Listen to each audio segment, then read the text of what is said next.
Dobrý den, dámy a pánové. Vítejte u našeho dalšího livestreamu. Minule jsme soutěžili. Nikdo z vás nezasoutěžil, neukázal mi fotku, neposlal fotku pandy. Jenom moje sestra poslala pandu, ale to se nepočítá, já jsem chtěl boty. Takže boty zůstávají u mě.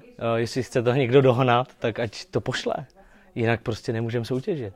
No a dlouho jsme si neviděli a tak jsem si říkal, že bychom mohli udělat zopakování toho, co jsme probrali minule a pak jsem si řekl, že by to bylo moc na dlouho, takže radši uděláme nějaký nový téma a dneska můžete hádat, o čem to bude. Dneska bychom si řekli, proč si chránit ruce. No, proč si chránit ruce? Jednoduchý. Všichni chceme jezdit na motorce, takže potřebujeme ruce. Máme rádi motorky, tak musíte držet, že jo, ty řídítka. Takže to je první. No ale proč ještě si chránit ruce a co je to řešení? No řešení jsou rukavice. A rukavice můžou chránit vůči nejrůznějším rizikům. Dneska máme náhradního kameramana za prvý a za druhý máme spousty vzorků, spousty rukavic, kde bychom si ukázali, jaký jsou rizika a jaký na to můžete mít rukavice. Nebudu říkat podrobnosti, jenom ukážu, co je ta hlavní přednost té rukavice a vy uvidíte sami, že se hodně liší. Takže pojďme si říct rukavice, k čemu slouží? Vůči riziku. A teď pojďme ty rizika, tak můžeme mít.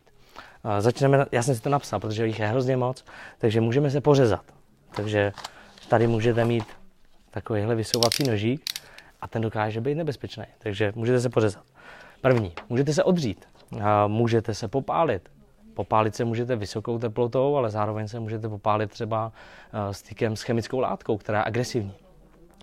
Pak můžete mít nízkou teplotu, tam zase můžete se prochladnout, nebo vám můžete mít omrzliny, což taky nedoporučuju.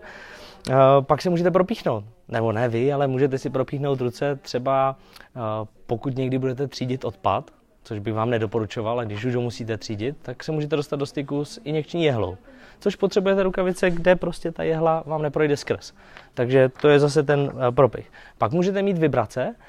Vibrace, pracujete s bouracím kladivem třeba, a nebo potřebujete zničit asfalt, tak prostě máte to bourací kladivo a teď to klepe, tak ty vibrace jsou nebezpečný. Chemické látky jsme říkali, elektrický šok, takže úraz elektrickým proudem, což zase jsou na to rukavice. Pak si můžete ruce jenom přimáčknout. Takže přimáčknutí hřbetu nebo prstu. No, pojďme se podívat, co mám připraveno tady na stole.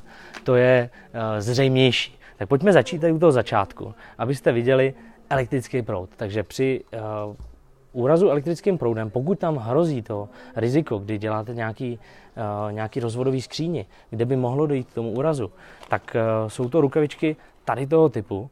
Nejsou úplně nějak extrémně hezký, ale jsou hlavně proto, aby vás chránili vůči tomu elektrickému proudu. Takže to máte jeden typ rukavic. Teď jsme si říkali nízkou teplotu. Tady to reprezentuje ta vločka. A nízká teplota, rukavičky jsou nejlepší, stejně jako když v zimě si kupujete rukavice na ven, tak by měly mít nějakou počívku. V tomhletom případě vyndavatelnou, odnímatelnou počívku a zároveň vidíte, že ty rukavice jsou velmi robustní a jsou do velmi nízkých teplot. Takže jak na tu kontaktní chlad, tak i na tu zimu, která je v okolí. Takže to máme proti té zimě. Vidíte, že jsou pěkně tlustý a mají teda tu počívku. Pak se koukneme na ten plamen, nebo obecně na teplo.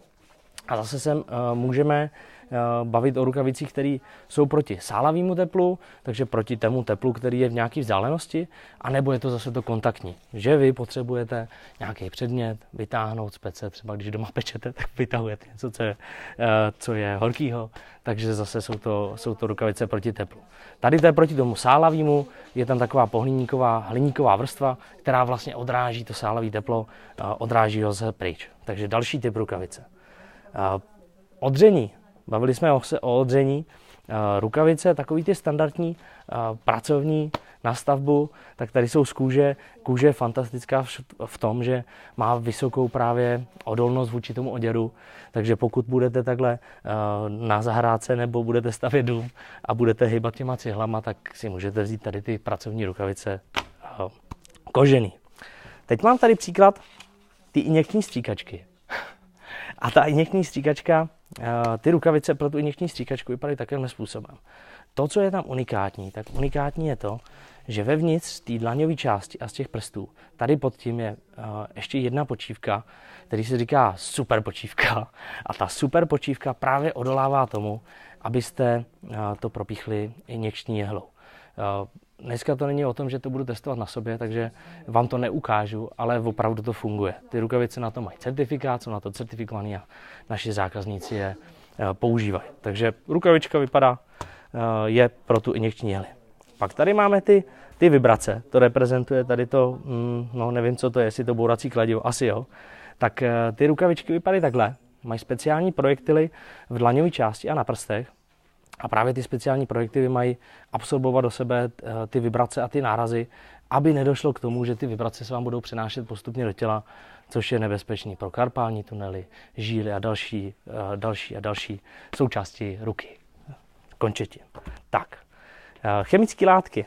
Říkal jsem, že můžete se třeba polejt chemickou látvou nebo potřebujete s nima manipulovat, tak potřebujete mít rukavice, které budou právě odolné na tu danou chemickou látku. Ale zase, nechoďme dneska do detailu, takhle to vypadá, můžete si je připodobnit k těm rukavicím, které používáte na vydírání, takže je to dost podobný, akorát říkám, tady ty rukavice jsou už chemicky odolné, takže jsou certifikované na určitý chemické látky. Tady ty obrázky ukazují jídlo a představte si, že i když se připravuje jídlo, tak se musí používat rukavičky. Ty rukavičky připomínají jednorázové rukavice, jako když jste u doktora, ale zároveň jsou to rukavice, které se můžou používat pro styk s potravinami. Takže pokud někde je výrobna jídla, vyrábí třeba uzeniny nebo dortíky, tak je vhodný to, že to prostě neomačkají těma svýma prstíkama, ale vezmou si jednorázové rukavice. Tak to máme další.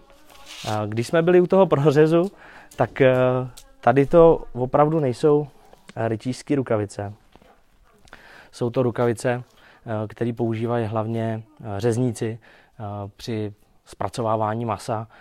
Mají tu velkou krávu a teď ji potřebují zpracovat, tak perfektní tohle s těma velkýma nožema se nikdy nedostane skrz ten nůž, protože ty očka jsou tak pevně vedle sebe, že nedojde k tomu, aby ten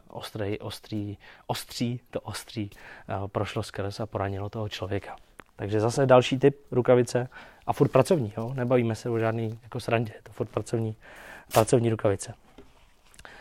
Říkal jsem, že jsou i rukavice vůči tomu, aby když si někde přiskřížnete prsty nebo by vás mohlo něco těžkého bacit takhle do toho hřbetu, tak zase jsou to rukavice s projektilama, které jsou tady nahoře a měly by utlumit takhle ten náraz z toho hora, aby právě nedošlo k tomu přiskřípnutí prstů. Hodně oblíbený třeba u výroby nábytku, když děláte ty dvířka, teď musíte furt dovnitř tam a snažíte se, tak právě se stane to, že si odřete ten hřbet, tak i na tohle se používají tyto rukavice.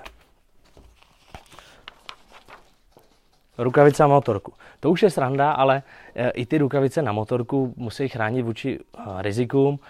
Měly by mít cit, abyste dokázali s těma páčkama na tu přední brzdu a na tu spojku prostě došáhnout a měli jste ten cit. A zároveň by vám měli chránit v případě nějakého pádu, by vám měli chránit ty klouby. Takže tady je takhle výstuha. Takže to už nejsou pracovní, to už je volnočasový, ale vy teď víte, že těch rukavic, které existují, je velký množství. A když někdo řekne protiřezný rukavice, tak si nemusí hned představit rukavice pro řezníka, ale může si představit i rukavičky, které jsou takové, které kopírují perfektně vaši ruku. Jsou opravdu jak druhá kůže. No ale i tady ty rukavičky jsou protiřezný a právě při té práci s tím nožíkem, tak vás perfektně chrání a máte absolutní jistotu v tom, že když se něco takového stane, a nestává se to teda takhle běžně, tak když se to jednou takhle stane, tak se vám vůbec nic nestane a ta ruka je chráněna. Dneska ve finále je skoro všechno ostrý. Já mám souseda, ten má motorku, shodou okolností a tady jsem ho vyfotil, když jsme se ještě neznali, tak jsem ho vyfotil, říkám, Ježišmarja, ty děláš na té motorce, je to zaolejovaný, podívej se, jak vypadáš. No a tak tady je ten pokrok, jo. Dneska můj soused už ví, že jsou rukavice, které jsou opravdu jako druhá kůže, dá se v nich pracovat na té motorce a zároveň už ví, že když bude třeba dolívat baterku nebo bude něco dělat s tím olejem, tak olej je karcinogenní, nemá na kůži co dělat a musí se používat rukavice. Takže dneska o těch rukavicích chtěl jsem udělat takový rychlej úvod, abyste viděli, že jich je spousty typů, že jsou různý nebezpečí a na to jsou různé rukavice. A příště jsem si říkal, že bychom šli spíš do toho detailu, jak se testují rukavice, podle čeho, podle jakých norem je můžete vybírat, co ty normy znamenají, když budete chtít proti tomu řezu rukavice, tak jak je najdu, jak je vyhledám, podle jakého čísílka, vždycky na těch rukavicích tam jsou různý čísílka, tak co ty čísílka tam znamenají, co znamenají ty písmenka a co znamenají ty piktogramy, takže na to bychom se podívali příště. A zároveň bych vám vybral, dejme tomu 2-3 rukavice, které si myslím, že jsou unikátní pro tenhle ten rok a chtěl bych vám je odprezentovat. No a pak bychom mohli mít ještě jeden livestream, kde bychom mohli udělat takové jako praktické ukázky. Dneska jsem udělal jenom jednu a vidíte, že je to moje ruka, furt je celá. Takže máme jednoho známého, který se dokáže pořezat motorovou pilou a taky se mu nic nestalo, tak třeba zařídíme to. Takže pro dnešek končíme. Nezapomeňte na tu pandu, když si vzpomenete, tak mi pošlete a když ne, tak se uvidíme příště. Takže děkuji za pozornost a mějte se.